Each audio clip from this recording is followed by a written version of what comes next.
And we are live. I just want to welcome everyone to Still Rising, our discussion about creativity and uh, really elevating the voices of older women. I am Sharon Burton. I am your host for this podcast, this live. We have a little bit of an echo, so we just asked that everybody excuse that. We haven't been able to figure it out, but we are on and popping, and I am excited to have everyone join us. If you're new to me, I am Sharon Burton. I am a creativity coach, author, poet, and visual artist.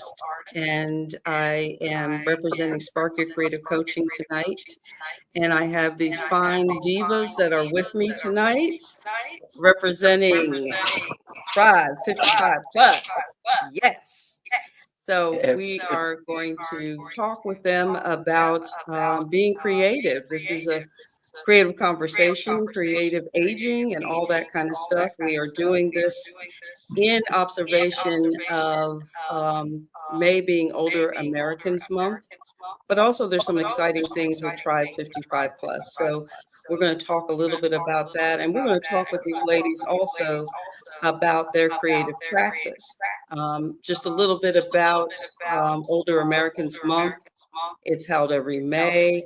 The Administration for Community Living actually launched this particular observation. And what Older Americans Month does is recognize older Americans' contributions, highlighting aging trends and reaffirming our commitment to serving older adults. The 2025 theme is Flip the Script on Aging, focusing on transforming rather, how society perceives, talks about, and approaches aging. It encourages individuals and communities to challenge the stereotypes and dispel misconceptions. So, before we get started, I wanted to introduce the panel for tonight. And I will start with Stacy Cruz. If you could wave or, yeah, there you go. Stacy began exploring art making at 62 after retiring from a dynamic career that included co-founding and leading 3 charter schools and 2 nonprofits. She continues new ways to express her creativity through mixed media and community storytelling. Her late start in art is a powerful reminder that it's never too late to begin again. And I have my Never Too Late to Begin t-shirt on tonight in honor of this. She is also dedicated to expanding and promoting Tribe 55 Plus, what we'll learn about in a few minutes, a collective of Black women artists and writers over 55. She's a proud mother of 2 fabulous adult children and a delighted grandmother of 2 perfect, she says, grandchildren that fill her life with joy and inspiration. Welcome, Stacy. Thank you. My next guest is Elmira Daniel. Wave. Hi. Hi. Elmira was born in Birmingham, Alabama, and spent her childhood in Memphis, Tennessee. She earned a bachelor's degree in political science from the University of Memphis. And after graduation, she moved to Washington, D.C., where she began her career at the Federal Bureau of Investigation. In 1984, she relocated to Baltimore, where she continues to live and work, and she's a dedicated mother of 2 sons. She is currently a nursing home administrator, author, and owner of Pleasant Woods Assisted Living LLC in Baltimore. Welcome, Elmira. Thank you. Thank you. Glad to be here. My third guest tonight is Margaret Locklear, or as she's affectionately known, the mother of poetry in Baltimore, Washington, D.C. area. She was born in Raleigh, rather, North Carolina, now resides in the city of Baltimore. She's a proud Morgan State alumnus. She discovered her love for the arts in college and has since become a celebrated poet, playwright, and performer. Known for her powerful one-woman show entitled Don't Call Me Minty, Margaret has captivated audiences at the National Black Theater Festival, Great Blacks in Wax Museum, UB Blake Cultural Center, and more. She's a member of the Griot Circle of Baltimore.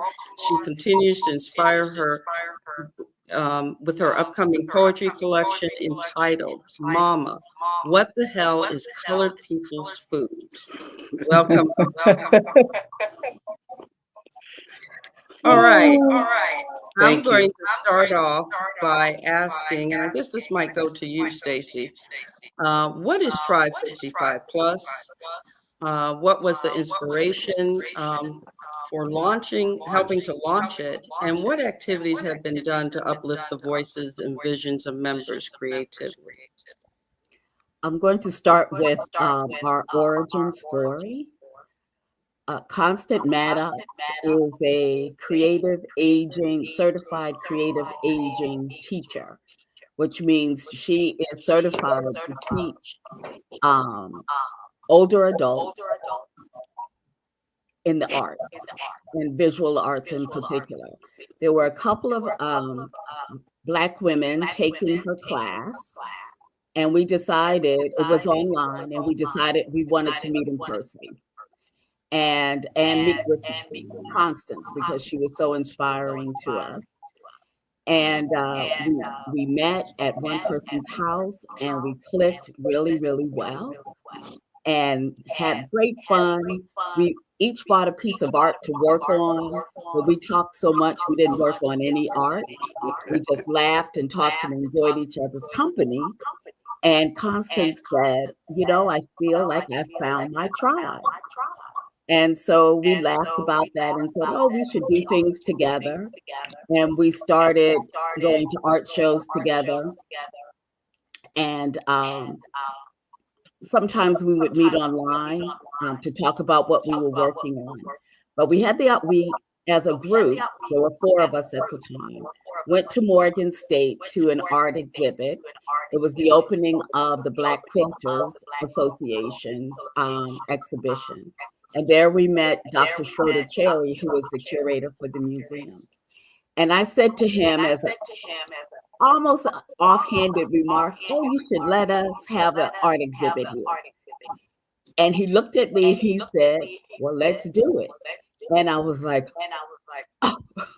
And so I wrote a grant and got money for us. And that's how we started. We had an exhibit at Morgan State. It was open to the public. The women who came, and they were in the age group, they were 55 and up. They said, can we be a part? Can we be a part? Can we be a part? We had a workshop, and it just started growing from there. So the purpose of Tribe 55 is to give older Black women the opportunity to connect with other creatives. A lot of times, just from hearing stories of some of the ladies that are part of the group, they're not taken seriously by their family or friends about being a creative, or they're just starting as a creative like I was at an older age, and people are wondering, why are you doing that? And then you have those who have established careers and still need support, the support that only women can give to each other. And so Tribe 55 is a platform for us to demonstrate our creativity and find ways to support each other.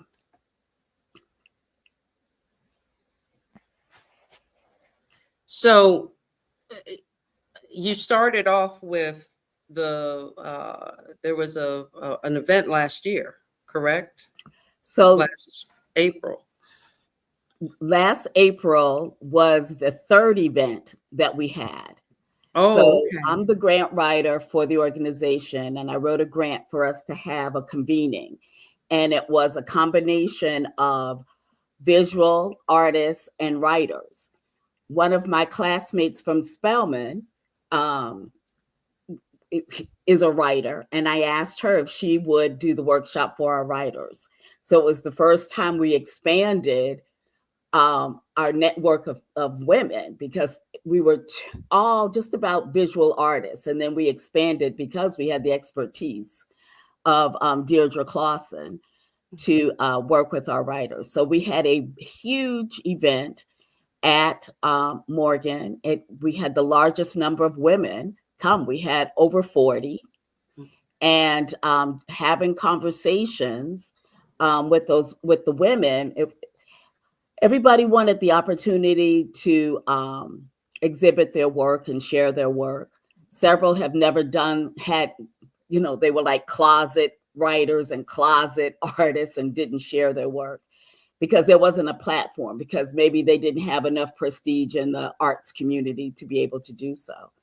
And so from that discussion, that's how we got the funding for, and we have our first collaborative art show where we have our writers and our visual artists showing their work together, and all the work has been curated. Awesome.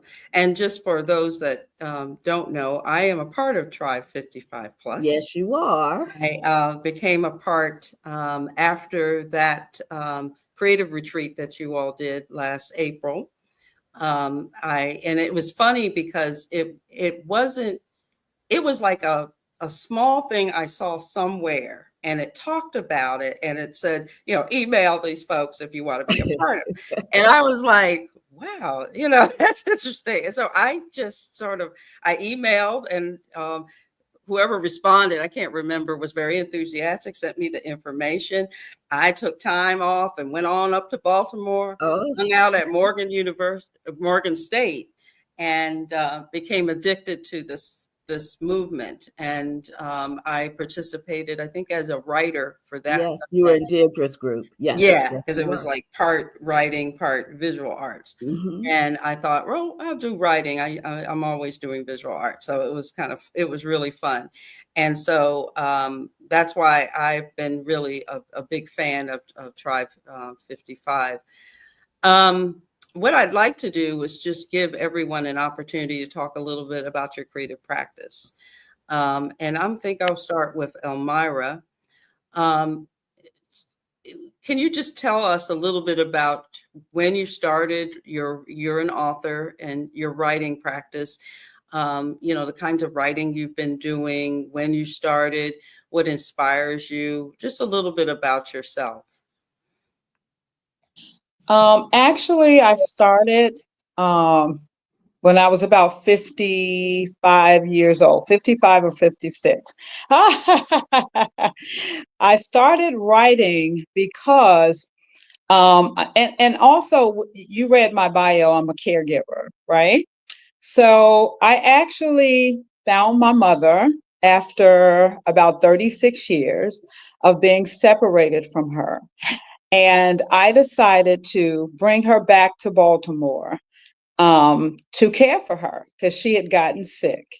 And during that process, I started writing. So in my downtime and spare time, I started writing. And the first book that I published is a Thanksgiving holiday feast recipe book that my grandmother actually inspired me. Every Thanksgiving, we would always cook this huge, fabulous meal in Memphis, Tennessee. And I always promised myself that I would write a book using some of those recipes. And so I did. And I finally published the book. And but I wasn't very confident. Okay. So I think we all sometimes need that push from someone to say, you can do it. And I remember Stacy's telling me to bet on yourself. And that line stuck with me.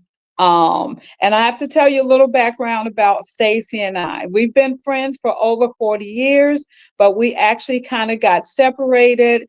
And it was because of Facebook that I was able to find Stacy again. And when Stacy introduced me to her great work with the tribe, immediately knew that that was something that I needed. I needed a community. I needed that support. And I needed someone to believe in me that I could do it. So, also during that time that I published that book, I started writing my memoir. And I said, well, this is a great opportunity because I have my mother here. And all those years I missed with being raised by my mother and not knowing her, I need to pick her brain. I need to know about my life and my background before she passes away. So I decided to do that. And based on that memoir, that's kind of how I presented myself, not with the published book, but with my writings in my memoir, that the tribe has helped me to realize that I am a writer and that I can do it. So that's basically, yes, that's basically how I got started. And yeah, thank you. Thank you so much. So it has been fulfilling. It's been a joy. The support is phenomenal. And I appreciate the tribe for giving me that opportunity. That is awesome. That is an awesome testimony. So thank you, Yes, you're Elmira, welcome. You're for welcome. sharing about that, and also letting people know, again, with everybody that's here, it's never too late That's to right. embark on your creativity. And I think it's important that people hear that. And that's why I think this group is so magical. So Margaret, you're next. Share a little bit about your journey into poetry and playwriting and all that wonderful stuff.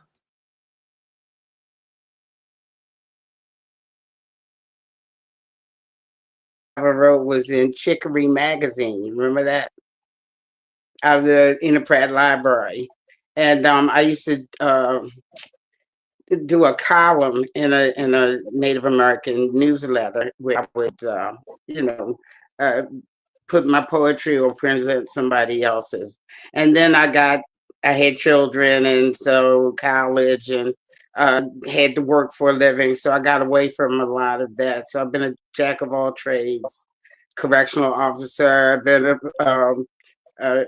X-ray tech, a drug counselor. I've done all of those things. And so one day I sat down, I was feeling in a very dark place in my life. And so I sat down and I decided to write um, not my memoirs, but just what I was experiencing in the world. And I can say that it just hasn't changed very much. And so I try to write as an educator as well as an entertainer. So we're used to, being seen as laughing and dancing and having a nice time. Well, that's when attention is paid to whatever it is that you're doing. So I try to feed into that in my work, in my poetry. I try to be like, straight to the point. And in my writings, I try to write what I see is going on in our world today. Like you, I went to this workshop at Morgan, and the women, I mean, it was a sisterhood that I hadn't experienced in a very long time, at least 50 years. I've been involved in a lot of things with a lot of people, but nothing like the tribes women. I can't explain it. They got me up out of my bed so that I could get back to what I was doing. And I because I had almost given up. And my writing is, to me, not just important to me, but it's a legacy that I want to leave for my children and my grandchildren. And they've given me the opportunity to express. Well, I really haven't expressed anything yet as to what I'm capable of doing as a performer. But I do have a legacy, and things speak for themselves. People who know me know what it is that I'm capable of, and so I'm ready to give all of that to the tribes women. whatever my skills, whatever I can offer to this group to continue to uplift them and, bring in others who are feeling that type of, you know, need to display their work. So, my background, like I said, I'm from North Carolina. Oldest of 8 kids. It was part of that great migration in the 50s. So, Sandtown, Winchester was our mecca here in Baltimore. So I can write, and I've written plays about that as well. Wow. Thank you. It's just need the it's always about money most of the time. And if you have, if you're skilled, uh, but you don't have the money, that's the issue. But I never begged for it. That's why I didn't get any farther than I am, because I never asked. All right. Thank you for sharing. And oh, where's that echo again? Let me just ask a question, and anybody that can answer.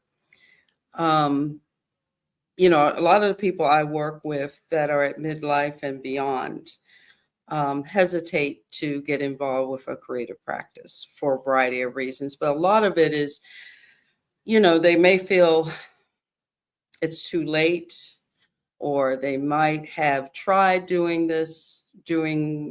music or writing or, visual arts at a time, and didn't have a whole lot of support. Might have been somebody, um, sometimes relatives, parents aren't very encouraging, or someone in like a high school teacher might have said something negative and they just sort of left it alone, but they had an internal fire, a passion to do something. And now they're at a point where the kids are grown, they're retired like Stacy, or are on their way to retirement.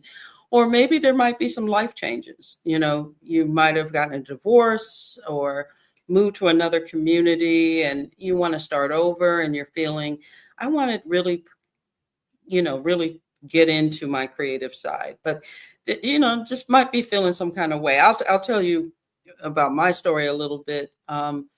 I drew and did all that kind of, I was always a visual artist and a poet when I was young. I wanted to go to art school. And, my parents were well-meaning, but basically said, if you're going to use our money, you're going to have to go someplace that's going to make you some money. So I ended up being a business major and got my master's in public administration and went that route. And it was funny, at least 3 months after I finished my master's degree, it started happening where I started getting these messages about, you need to go back to art, go over to art school. I was living in Atlanta at the time, and the Atlanta School of Art, which is now Savannah School of Art, that was calling me. And I was like, and I was much younger. I was 30 and I felt I was too old.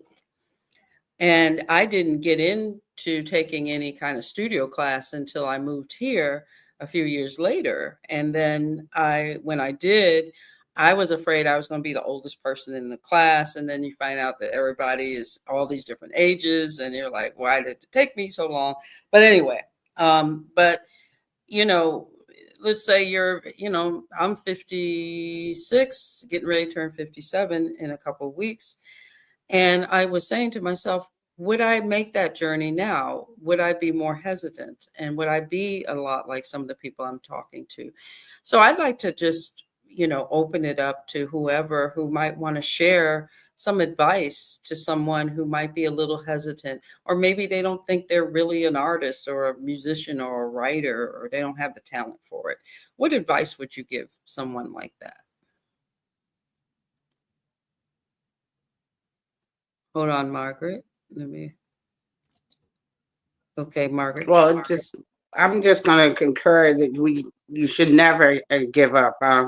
I've been in the entertainment business for over 50 years, and I do like living history, for example, uh, because I got tired of them picking out heroes and sheroes for us. So I talk about others that we don't, generally talk about, because it's important to me that the Black family could, stay back together. And so my platform is for social justice and change. So my poetry is geared towards those areas. Now, what I had an issue with, I almost gave up several times because I kept finding myself coming back to the same place, trying to educate my people and educate those who were not my people as to, our worth.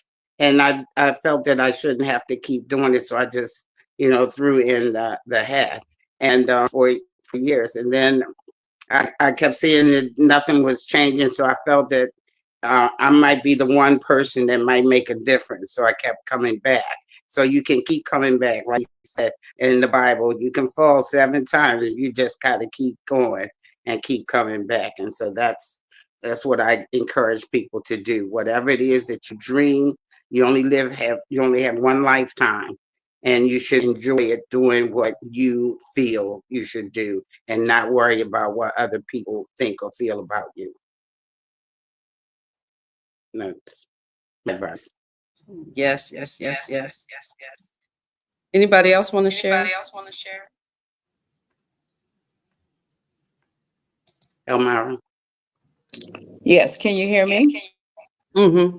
Okay. So I would say a lot of times I find that people are afraid. Um, they may have a talent, they may have a hidden talent, but because they don't have confidence in themselves, they may be afraid to do it. They may think that, oh, nobody wants to hear from me, nobody wants to see my work, nobody cares about me except my family, right? So I would say do it scared. Anything that I want to do, I say do it scared. Okay. But still do it. Don't be afraid to fail. Just embrace your journey. And it may take you a long time to get there.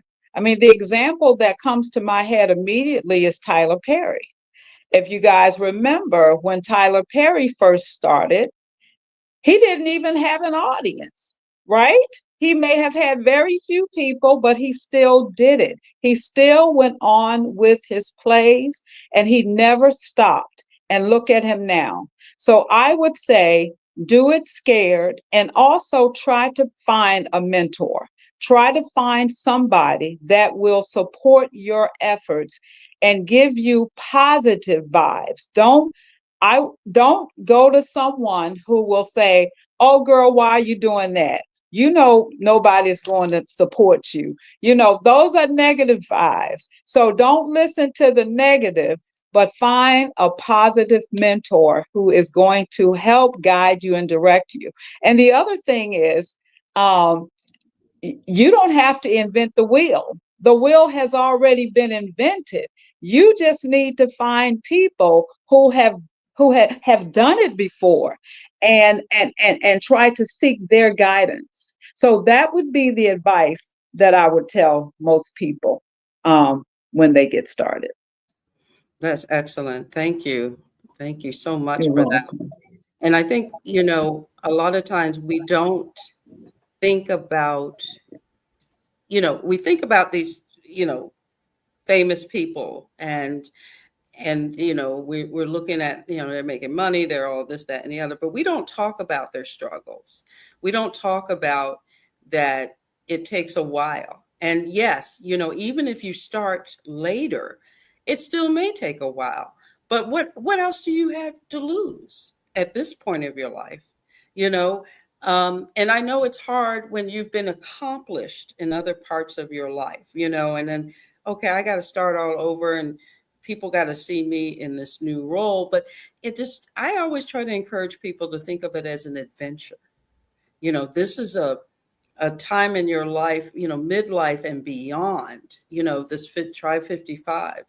um, that is what really drew me to the group too, because that's part of what I'm about, is the gospel of, doing it later in life, but also to see that there is a group that is actually exercising that and encouraging women to do that, and women of color particularly, because we need to express ourselves. I think a lot that has, when you become a certain age, over 50, you have a lot of life experience that you can bring to a creative practice.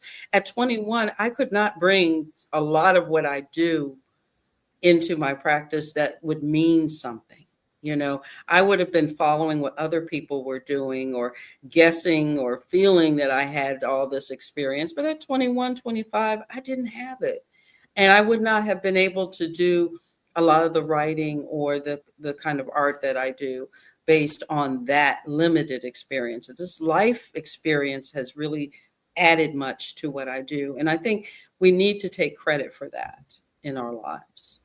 Stacy, did you have anything you wanted to add to that conversation? Yeah, so I want to kind of add on to what you were saying and emphasize time.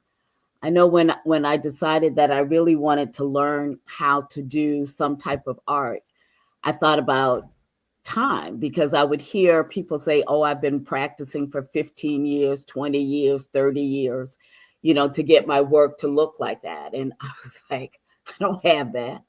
And it was very discouraging to me for a while, to think that there was a part of me that felt that I wasted what I was really supposed to do, doing something else, because I also grew up in a family where, you can sing in the choir if you want to sing, don't try to get out there and go to Motown, sing for Jesus. And so what I would want to say to people that are just starting, or just restarting, or just discovering that they want to start, that time is, the time that you have left is going to pass anyway.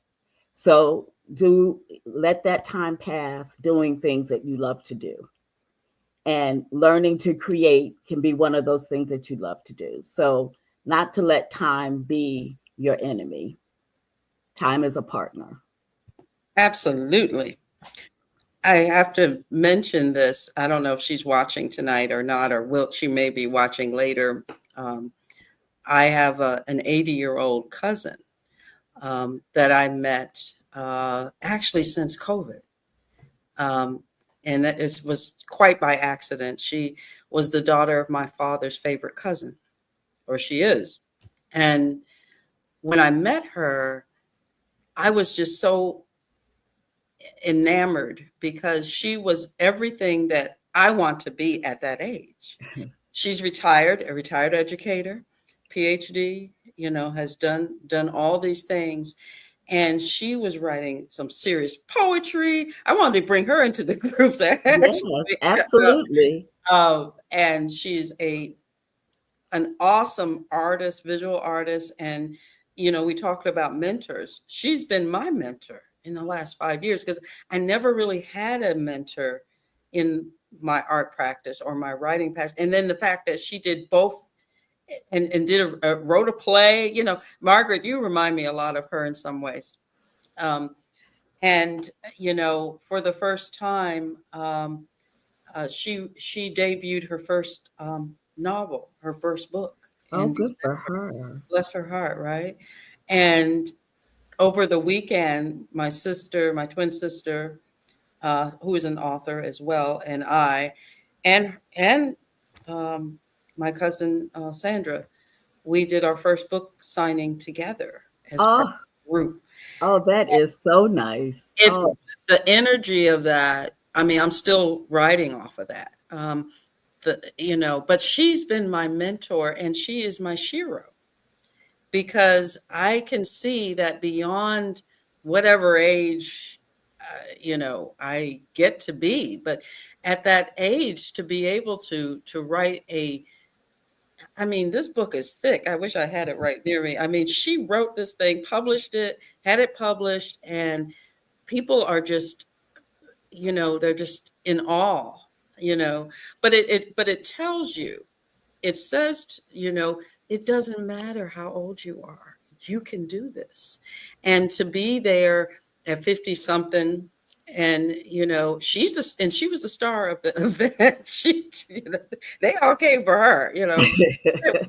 I mean, yeah, she could command an audience like nothing.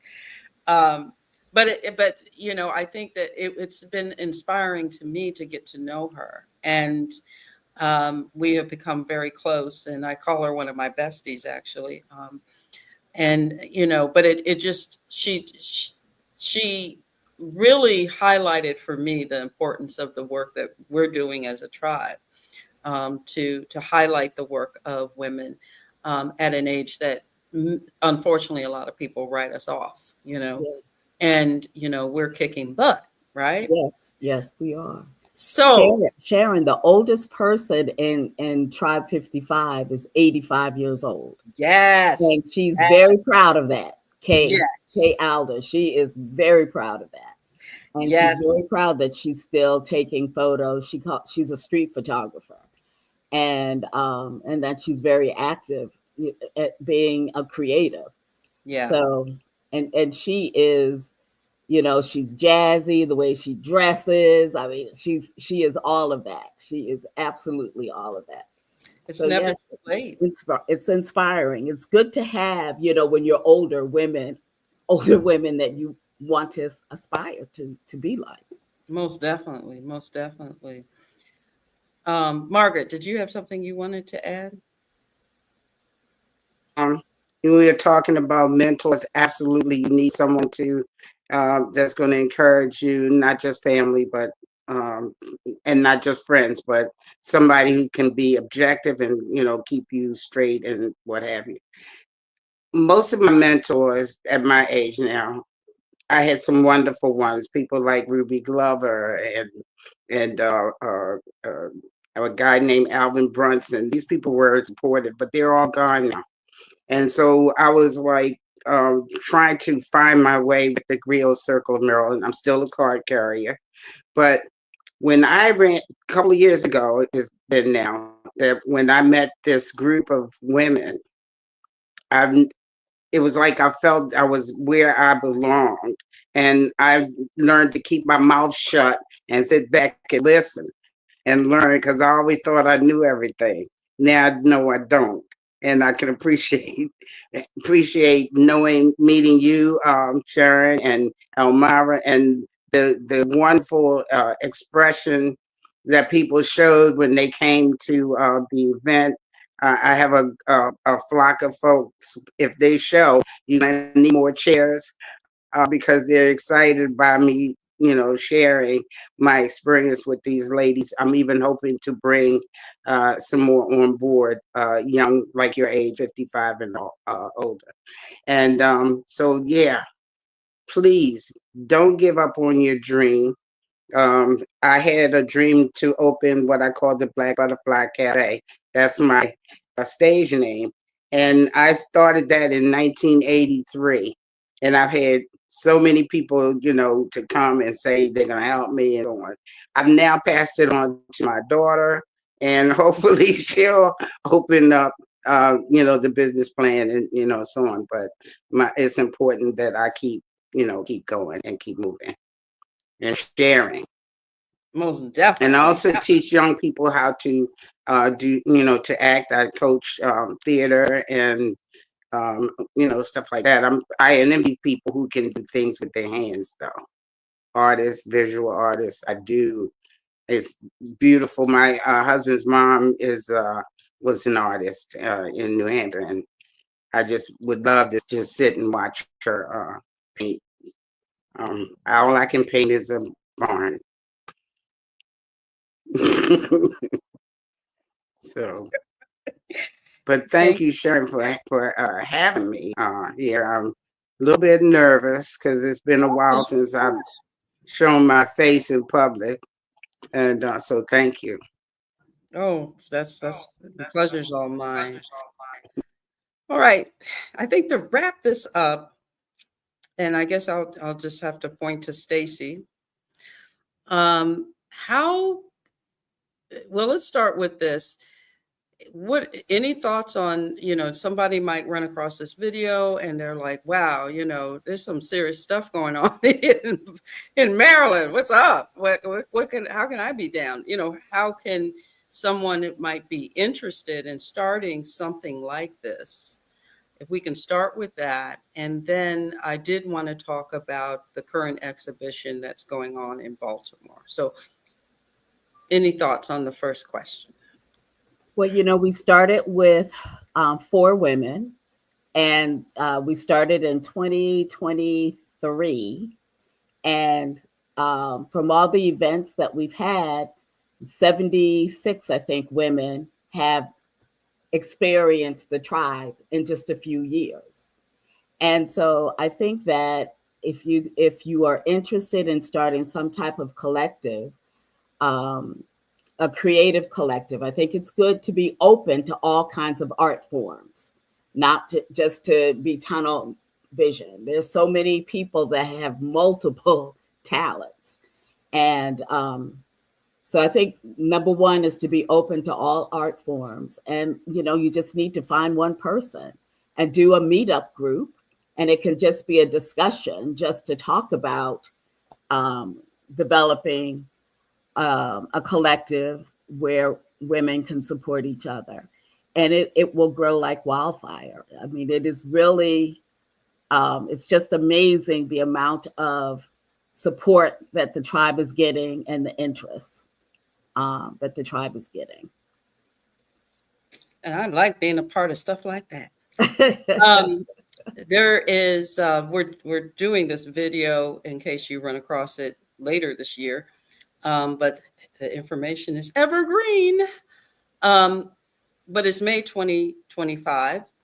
And there's an exhibition in Baltimore that Tribe 55 is involved with that is what I consider a multimedia exhibition, because not only it includes visual art and which is 2D as well as 3D art and fiber art and fashion and all kinds of stuff.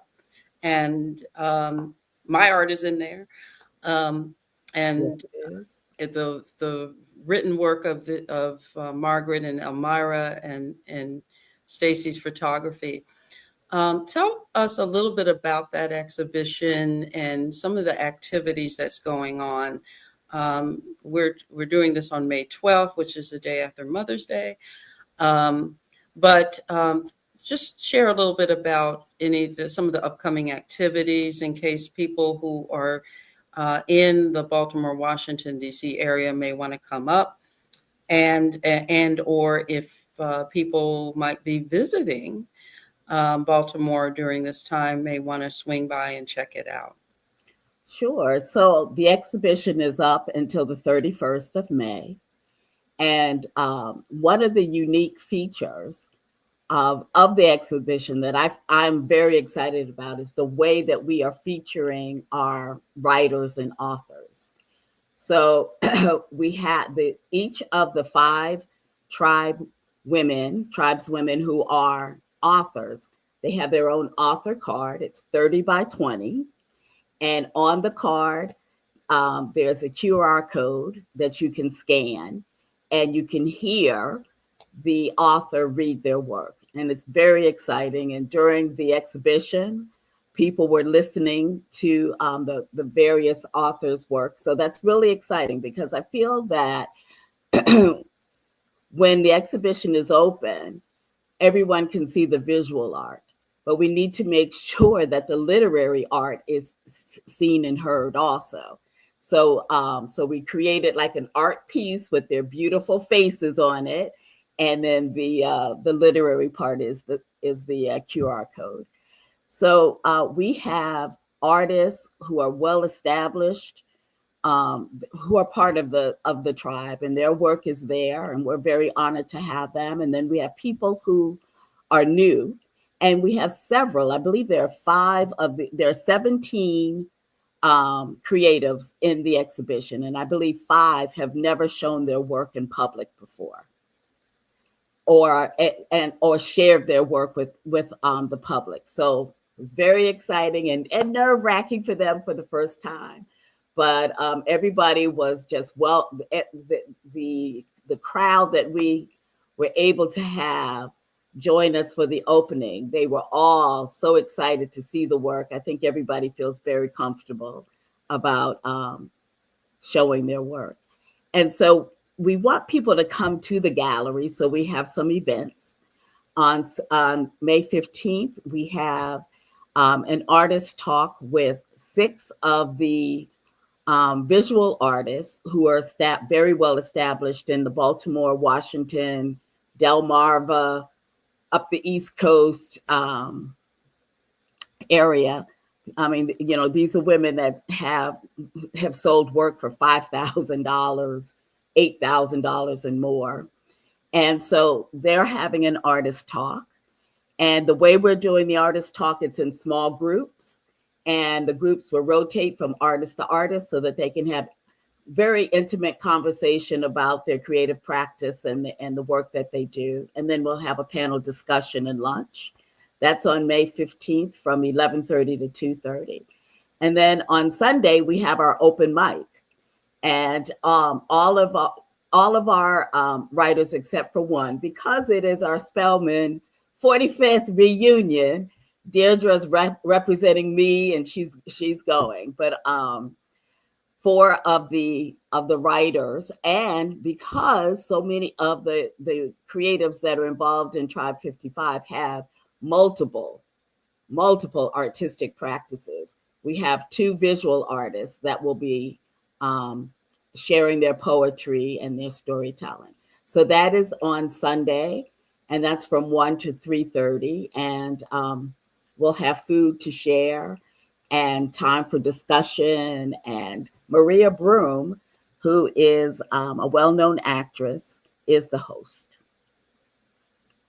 And then on our closing event, towards the end of the month, on the 22nd, we're having another tribe talk where the authors and writers will come and engage with the audience. And then our closing is a jazz guitarist, Kevin Jackson, and Sharon is the sponsor for his wonderful, wonderful performance. Everybody's quite excited to have Mr. Jackson there and performing live for us in person. So we wanted to have, and all of the activities are free, and because we want the community to come in and see our work, and for us to be able to engage with the community. Yes, yes, yes. Spark Your Creative is going to be co-sponsoring that last reception. I felt so strongly. I told Stacy when we first had the calls about this exhibition, I was like, I got to figure out where do I get in? Where do I fit in? You know, and I want to throw some money with this because I think especially during these days and times, and we won't get into all of that, support for the arts is very important. And I can't say that I am a champion for creative people if I'm not putting my money where my mouth is. And so I wanted to definitely be a part of this. And it worked out that we were able to co-sponsor and to have Mr. Jackson with us for that closing event. So, all right, final question. How can people find out more about Tribe 55? Where can they find you?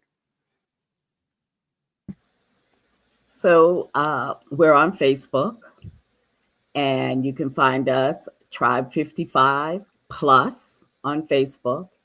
And our email address is very easy. It's tribeswomen55@gmail. We do not have a website yet.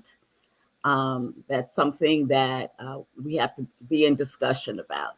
You know, Sharon, when we started, we didn't think we would need all of these pieces. You know, we just thought we were going to eat and draw and paint and write poetry. But there's a push for us to be a lot more organized so that we can reach out even further, you know, to people. So we will work on a website and an Instagram page. Yes, Instagram. All right. Well, I think we're at the close of our presentation. We started a little bit late. I am going to just open it up for a few minutes to see if anybody has a question. Maria Geary, how are you, my friend? She's based in Durham. Somebody's from North Carolina. Beautiful, wonderful artist in the Durham area. Do it scared, and the courage and confidence will come. Most definitely appreciate that comment, Maria. And Patricia Smith, she's saying this is very interesting. My mom lives in Baltimore and I owe her a visit. I'm not feeling well, but thank you for inviting me. No problem, Patricia. I hope you get a chance to come up before the end of the month. If not, there are some things brewing within the tribe, and we will be sharing that soon. I will definitely send you that information too, Patricia. I think that's it. And just want to apologize again if there was some echo in the recording, but I think we got a lot of the cool and important information out. I want to thank the three of you, Stacy, Elmira, Margaret, for joining me and for taking the risk, as we tribe women do, right? To do something a little different. This will be on the Spark Your Creative YouTube page, so it'll be evergreen there.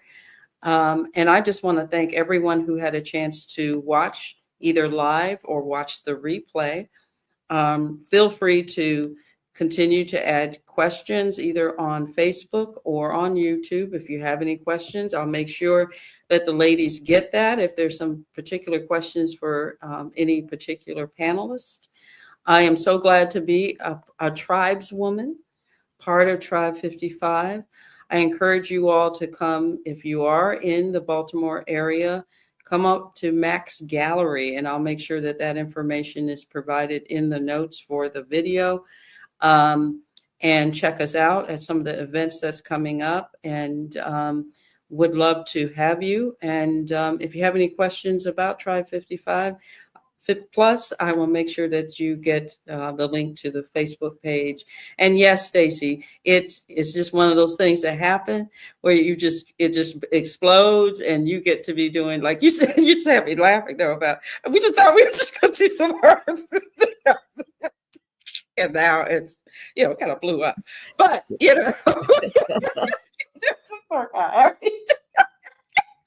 we were just gonna do a little art and stuff.